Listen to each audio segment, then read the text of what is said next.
Bab 901. Perangkat lunak proyeksi ini dikembangkan oleh Tuan Muda Carlos. Lily berkata dengan santai, sudah mengajukan paten atas namanya dari awal. Hah, semua orang sangat terkejut. Tak disangka anak berumur 6 tahun memiliki kemampuan dan bakat seperti ini. Apa benar, bos restoran sangat terkesiap. Temanku banyak yang membeli perangkat lunak proyeksi ini. Ternyata dikembangkan oleh seorang anak kecil. Dikembangkan tahun lalu. Sikap Carlos sangat tenang. Hanya saja saat malam tahun baru ini baru dipasarkan. Papi mendaftarkan seluruh keuntungan dari perangkat lunak ini atas namaku. Aku juga ada beli. Tampaknya aku juga telah memeriahkan bisnis bos cilik. Hahaha, ucap bos restoran sambil tersenyum. Kak Carlos sungguh hebat. Carla mengacungkan jempol kepadanya. Kak Carlos hebat sekali. Charles mengaguminya. Dalam waktu bersamaan ia juga merasa bersalah. Sepertinya aku tidak bisa apa-apa. Kamu punya kelebihanmu sendiri. Aku tidak bisa mengalahkanmu dalam seni bela diri. Carlos menepuk pundaknya. Lalu berkata kepada Carla, Carla, jika kamu suka, aku bisa membuatnya untukmu di rumah. Ada 100 jenis latar belakang yang bisa dipilih. Tinggal dicocokkan dengan dekorasi kamar saja. Terima kasih, Kak Carlos. Carla menganggukkan kepala dengan senang. Carlos, kamu sudah tumbuh dewasa. Tracy merasa bangga padanya. Sudah kubilang sejak awal. Kedepannya aku bisa melindungi Mami. Wajah Carlos sangat yakin. Iya, Mami percaya padamu. Tracy menganggukkan kepala dengan senang. Di saat ini terdengar suara mobil dari luar. Seorang pengawal buru-buru berjalan masuk. Nona Tracy, Presdir Daniel datang. Untuk apa dia kemari? Tracy mengernyitkan kening. Bos, kamu tidak beritahu orang lain bahwa kami telah memesan satu tempat ini. Tanya Naomi. Biasanya Presdir Daniel akan memberitahuku terlebih dahulu sebelum datang. Tapi hari ini tidak. Mungkin karena mendadak. Jadi aku tidak sempat memberitahunya. Bos agak gelisah. Selain itu, aku juga tidak berani mengusir pelanggan. Kamu, sudahlah. Tracy bergumam sambil mengernyitkan kening.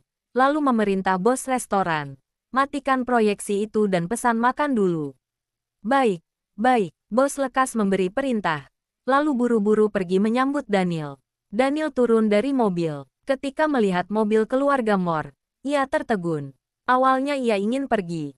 Tetapi pengawal wanita di depan pintu sudah masuk memberinya laporan.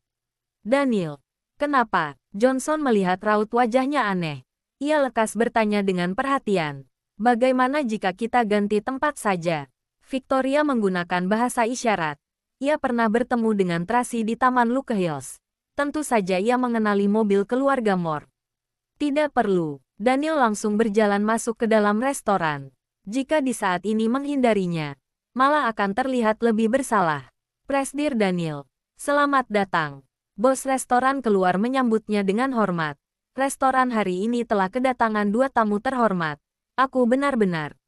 Papi, Carla yang sedang bermain di ruang tengah melihat Daniel. Ia lekas berlari mendekatinya dengan antusias. Apa Mami yang memintamu datang? Daniel menarik tangan kecil Carla. Lalu kepalanya mendongak dan tatapannya bertemu dengan tatapan dingin Tracy. Kemudian tatapan Tracy berhenti pada Victoria yang berada di belakang Daniel. Victoria agak ketakutan.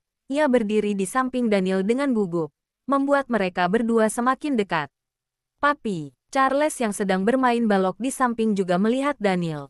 Ketika ia hendak berlari mendekat, ia menghentikan langkah kakinya begitu melihat Victoria di belakang Daniel. Lalu, ia menoleh memandang Tracy, kemudian memandang Carlos. Charles, Carla, kemari. Carlos yang berbicara. Charles lekas berlari dan duduk di samping Carlos.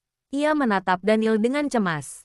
Carla juga melepaskan tangan Daniel, lalu pergi duduk di samping Tracy.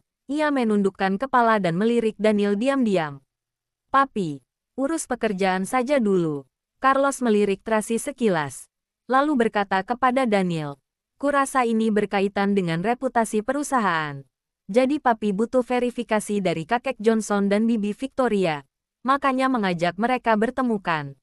Benar, Daniel memuji Eki putranya di dalam hati. Anaknya membantunya lepas dari kesulitan. Bab 902. Kalau begitu sibuklah dulu. Kami makan dengan Mami. Carlos melirik Tracy lagi. Tracy tidak mengamuk. Di hadapan anak-anaknya, ekspresinya selalu tampak elegan dan tenang. Mau dihajar dan dibunuh. Nanti dibicarakan setelah pulang. Oke, nanti papi akan mencarimu. Daniel menatap Carlos dengan tatapan terima kasih. Lalu ia pergi menuju tempat duduk. Victoria mengikuti Daniel dari belakang. Ia tampak seperti wanita yang lemah dan butuh sandaran pria. Naomi dan Paula kesal ketika melihat mereka berdua. Hartono mendongak melirik Paula sekilas. Lalu lekas menundukkan kepala. Rian juga melirik Naomi sekilas. Lalu matanya melihat ke bawah. Ia tampak acuh tak acuh. Hanya ada kerutan di dahinya. Mami, di sini sepertinya makanan laut dan makanan barat. Seharusnya tidak ada masakan pedas dan daging panggang yang diinginkan Charles dan Carla kan. Carlos sengaja mencairkan suasana canggung ini. Ada. Mami sudah minta bos menyiapkan. Tracy memberi kode tangan. Naomi lekas meminta bos untuk menghidangkan makanan. Carlos, kamu ingin makan apa? Tanya Tracy. Aku ingin makan pangsit. Carlos bermanjaan dengan Mami. Dulu pangsit buatan Mami sangat enak. Tidak tahu bagaimana rasa pangsit di restoran ini. Kalau begitu Mami sendiri yang akan membuatnya untukmu. Tracy lekas berkata. Tapi, Mami sudah lama sekali tidak membuat pangsit. Jika tidak enak, mohon dimaklumi ya. Tentu saja, Carlos sangat senang. Selama itu buatan Mami, aku akan sangat menyukainya. Aku juga ingin makan pangsit buatan Mami. Charles agak antusias. Sudah lama sekali aku tidak makan. Aku masih ingat rasa pangsit saat dulu. Aku juga. Carla menjilat bibirnya dan mendekatkan wajah kecilnya. Mami, coba lihat. Air liurku sudah mau menetes keluar. Hahaha. Tracy mengecup Carla sejenak. Lalu mencubit pipi Charles dan mengelus kepala Carlos. Perhatian Daniel selalu melekat pada Tracy dan anak-anak. Ia sudah lama sekali tidak melihat adegan begitu bahagia dan hangat ini. Anak baik. Kalian main di sini dulu ya. Mami ke dapur menyiapkan pangsit. Tracy melipat lengan bajunya dan berjalan menuju dapur. Ia memerintah bos. Siapkan kulit pangsit dan daging tanpa lemak. Aku ingin membuat pangsit. Nona Tracy. Tidak ada kulit pangsit. Tapi ada tepung. Bagaimana jika menggunakan tepung dulu? Bos bertanya dengan hati-hati. Baiklah. Cepat siapkan. Desak Tracy. Baik. Bos ikas meminta Koki menyiapkan bahan-bahan. Daniel. Setelah Johnson memanggilnya 3 kali, Daniel baru melepaskan pandangannya dari Tracy. Ia menoleh kepala melihat Johnson. Atau, kita ganti tempat saja. Johnson merasa jika begini terus sama sekali tidak bisa membicarakan masalah bisnis dengan baik. Sebenarnya juga bukan masalah besar. Hari ini aku mencari kalian. Karena ingin membicarakan konferensi pers hari ini. Daniel melirik jam tangan. Masih ada waktu. Kalian makan dulu. Setelah bicara, ia berdiri dan pergi. Johnson melihat Daniel berjalan menuju ke dapur. Ia mengernyitkan kening. Tracy sedang belajar menguleni adonan dari Koki di dapur. Tepung-tepung itu mengotori wajahnya di hidung dan di mana-mana. Ia yang seperti ini agak mengurangi sedikit aura dominasi dan arogansinya. Daniel bersandar di pintu, memandangnya dengan lembut. Presdir Daniel, bos restoran menyapa dengan hormat. Tracy menoleh melihatnya. Ia lekas mengernyitkan kening. Untuk apa kamu kemari? Aku ingin bicara denganmu. Daniel berjalan ke sampingnya. Mengenai masalah anak-anak. Sebelum ucapan Daniel selesai, Tracy tiba-tiba mengambil sebuah pisau dapur dan menodong ke leher Daniel. Ia berbicara dengan marah sambil menaikkan alis. Daniel, karena anak-anak di sini, makanya aku menahan diri untuk tidak menyentuhmu. Lebih baik kamu segera bawa kekasihmu itu, dan enyahlah sejauh mungkin. Jika tidak, takutnya tanganku akan kehilangan kendali. Bab 903, kamu tidak akan tega. Daniel tampak tenang. Dadanya tetap membusung, seolah yakin Tracy tidak akan berani padanya. Begitukah? Tracy mengarahkan pisau dapur ke bawah. Hati-hati, seorang koki berteriak dengan panik. Pisau dapur ini sangat tajam. Aku mengasahnya setiap hari. Sayangnya sudah telat. Darah segar mulai bercucuran dan menetes ke bawah perlahan. Daniel tertegun. Ia mengernyitkan kening. Kamu serius? Ketika melihat adegan ini, orang-orang di dapur tercengang. Bos restoran membelalakan mata dengan terkejut. Ia membujuk dengan cemas. Presdir Tracy, bicaralah baik-baik. Bicaralah baik-baik. Keluar, perintah Tracy dengan marah. Baik, bos dan para koki lekas melarikan diri dari dapur. Tak lupa melapor kepada pengawal dua keluarga yang berjaga di pintu dapur. Mereka berkelahi di dalam. Presdir Tracy menodong pisau ke leher Presdir Daniel. Oh, Noami dan Paula saling bertatapan. Tidak ada respon. Kak Rian, Hartono cemas. Tenang, Rian meliriknya. Mengisyaratkannya agar tidak panik. Kalian tidak masuk ke dalam. Bos restoran memandang mereka dengan tercengang. Lanjutkan pekerjaanmu, ucap Rian dengan datar. Daniel, dengarkan aku baik-baik. Tracy memegang pisau dapur dan memperingatkan dengan penuh dominasi. Pertama, aku ingin mengambil hak asuh anak. Kedua, insiden Devina dan Linda yang meracuniku, membunuh Bibi Juni. Aku pasti akan balas dendam pada mereka. Tidak ada yang bisa melindungi mereka. Ketiga, kedepannya jangan bawa kekasihmu di hadapanku. Kamu ingin bersama siapa? Mencari banyak wanita. Itu tidak ada hubungannya denganku. Jangan kira kamu bisa memprovokasiku. Itu hanya akan membuatku semakin muak. Setelah bicara, ia melepaskan pisau dapur dan berteriak dengan marah. Enyah. Daniel dengan keras menekan Tracy ke atas talenan, menahan kedua tangannya dan mengangkat kepalanya, lalu memberikan peringatan balik. Pertama, anak adalah milik kita berdua. Kamu adalah milikku. Tidak ada yang bisa merusak hubungan keluarga ini. Kedua, aku selalu menyelidiki insiden 2 tahun lalu dan mencari bukti. Begitu waktu yang tepat telah tiba, aku akan menegakkan keadilan untukmu. Ketiga, hari ini aku berdiskusi masalah bisnis dengan mereka. Tidak ada perasaan pribadi, apalagi sengaja untuk memprovokasimu. Satu tangan Daniel menahan dua tangan Tracy. Tangan Tracy ditahan di atas kepalanya. Satu tangan Daniel yang lain memegang wajah Tracy, agar Tracy melihatnya. Sudah paham. Brengsek, Tracy mengumpat dan berusaha meronta. Walaupun keterampilan bela dirinya sudah lebih hebat daripada dulu, tetapi ia masih tak mampu mengalahkan Daniel. Aksi meronta-ronta Tracy ini seperti sebuah godaan, sebuah rayuan. Dengan cepat, bagian bawah tubuh Daniel bereaksi. Tracy juga merasakannya. Ia mengumpatnya. Bajingan, apa yang kamu lakukan? Lepaskan aku, kamu berani bergerak lagi. Daniel mengernyitkan kening dan mengancamnya. Percaya atau tidak, sekarang juga aku akan menghabisimu. Kamu, Tracy kesal hingga wajah dan telinganya memerah. Tetapi ia tahu Daniel sangat mungkin melakukannya. Di saat ini, ada hasrat keinginan gelap di dalam mata Daniel. Selama ini aku terlalu banyak menoleransimu, membebaskanmu. Kamu malah berani melukai suamimu. Daniel membelai lehernya. Tangannya yang terkotori darah, juga menamparkan bokong Tracy dengan bengis. Begitu urusanku selesai, lihat bagaimana aku membereskanmu. Belum pasti siapa yang membereskan siapa. Tiba-tiba, Tracy mengangkat lututnya dan menendang dengan keras. Daniel tak sempat menghindar. Dalam seketika, urat biru memenuhi wajahnya. Di luar pintu, Rian dan Hartono saling memandang, lalu buru-buru masuk ke dalam. Tuan Daniel sedang membelakangi mereka. Ia membuat gestur tangan keluar. Setelah mendengar suara, pintu tertutup.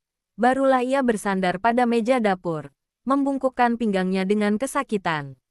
Ia berteriak marah sambil mengertakkan gigi. Tracy Moore, kau sungguh kejam. Bab 904, aku masih bisa lebih kejam dari itu. Tracy memelototinya dengan dingin. Keluar, kamu. Daniel murka hingga urat birunya menonjol. Tetapi ia masih bisa menahan sakit. Ia berbicara dengan logis. Biarkan anak-anak pulang denganku. Mereka tidak aman di tempat kalian. Apanya yang tidak aman? Di sana juga rumah mereka. Tracy merapikan talenan dan lanjut menguleni adonan. Kamu kalau tidak marah, tidak bisa. Daniel agak kesal. Jelas-jelas kamu tahu.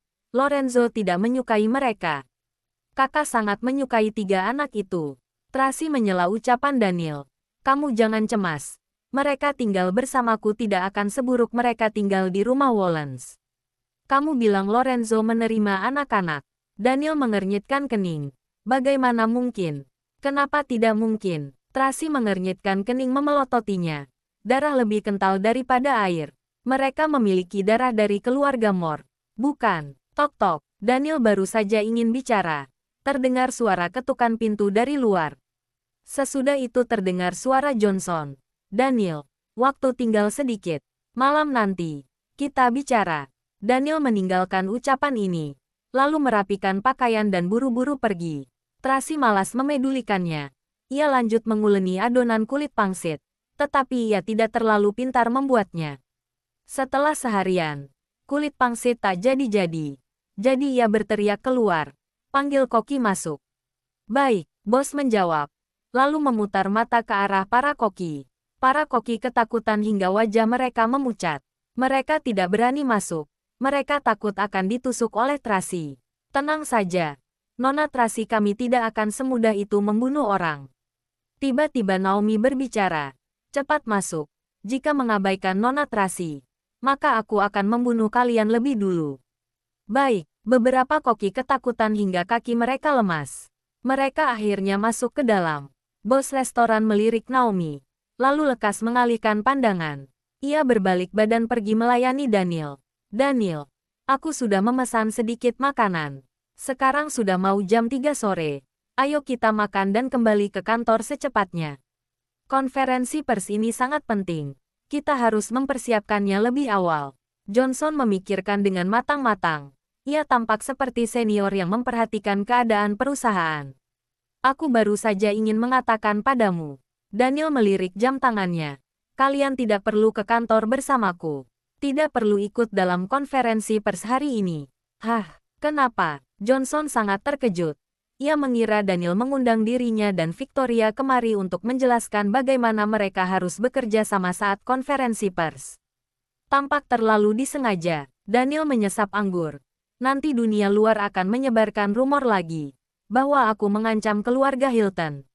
Bagaimana mungkin? Aku akan mengatasi urusan perusahaanku. Daniel meletakkan gelas anggur dan memberi isyarat. Jika Paman Johnson sungguh tulus membantu, Paman dapat membuka konferensi pers sendiri di perusahaanmu. Aku paham. Johnson lekas menganggukkan kepala dan mengeluarkan ponsel menelepon. Aku segera mengaturnya. Aku pergi menemani anak-anak dulu. Daniel berdiri dan pergi ke sisi anak-anak. Johnson sedang menelepon orang perusahaannya. Sedangkan Victoria tidak ada di sana sejak tadi. Tetapi tidak ada orang yang sadar. Di saat ini, Victoria sedang berjalan keluar dari toilet. Ia bertemu dengan bos restoran yang membawa secangkir teh hitam hendak menuju dapur. Victoria lekas melangkahkan kaki dengan besar, menggunakan bahasa isyarat menyapa bos restoran. Halo. Oh, Nona Victoria. Halo, halo. Bos restoran lekas membalasnya. Maaf, aku tidak terlalu paham bahasa isyarat. Hanya tahu beberapa kata sederhana. Victoria tersenyum canggung. Ia menunjuk tempat duduk Daniel. Juga menunjuk ke arah dapur. Lalu menunjuk perutnya sendiri. Bos restoran langsung paham. Maksudmu adalah meminta kami menghidangkan makanan lebih cepat sedikit. Karena perutmu sudah lapar. Ya kan? Victoria lekas menganggukkan kepala. Baik, baik. Sekarang aku lekas mendesak orang dapur. Bos restoran menjawab sambil tersenyum. Sekarang sudah pukul 2 siang lebih. Kalau belum makan siang, wajar lapar sih. Victoria memberi isyarat, terima kasih. Lalu ketika hendak pergi, ia tak sengaja menabrak bos sejenak.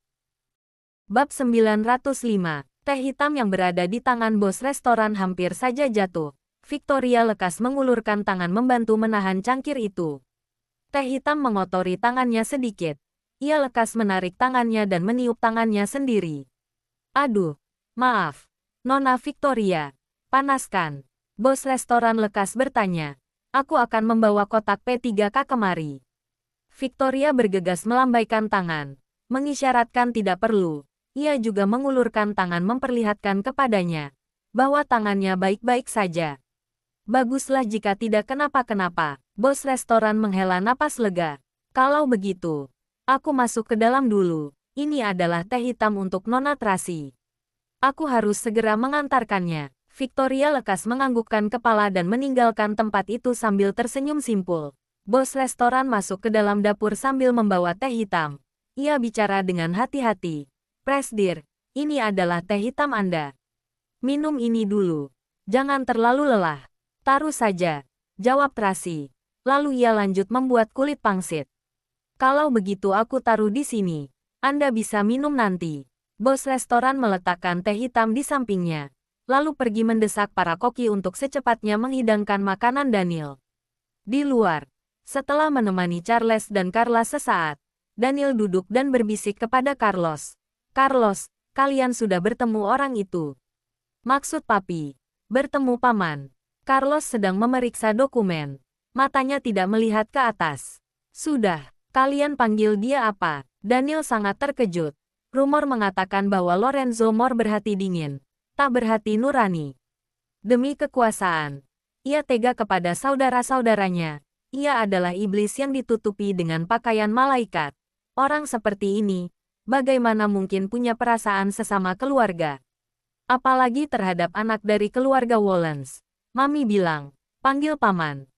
Carlos melihat ke atas memandang Daniel. Papi, kenapa? Ia tidak menindas kalian kan? Daniel bertanya sambil mengernyitkan kening. Tidak, Carlos mengingat dengan cermat proses pengenalan mereka. Orang itu tampak dingin. Pikirannya tidak bisa ditebak. Walaupun tidak terlalu ramah. Tapi ia juga tidak menindas kami. Kalau begitu, apa dia ada mengatakan sesuatu yang aneh? Daniel masih cemas. Rasanya tidak ada. Carlos menggeleng-gelengkan kepala. Tapi, Carla sangat takut padanya. Hari ini dia ketakutan dan menangis. Ribut-ribut mau pulang. Charles juga tidak ingin tinggal di sana. Sekarang juga papi akan membawa kalian pulang. Daniel sedih begitu mendengarnya. Ia lekas berdiri hendak mencari Tracy. Papi, Carlos menghentikannya. Ia berbicara dengan kesulitan. Mami baru saja bertemu dengan kami. Jika kami pergi begitu saja, Mami akan sedih. Anak bodoh. Daniel melirik orang di belakangnya. Lalu berbisik kepada Carlos. Kalian pulang. Mami baru ikut pulang. Maksudnya, Carlos tertegun sejenak. Lalu ia dengan cepat paham. Namun, ia berkata lagi, Mami sudah tidak sama seperti dulu. Ia sekarang punya pemikiran sendiri.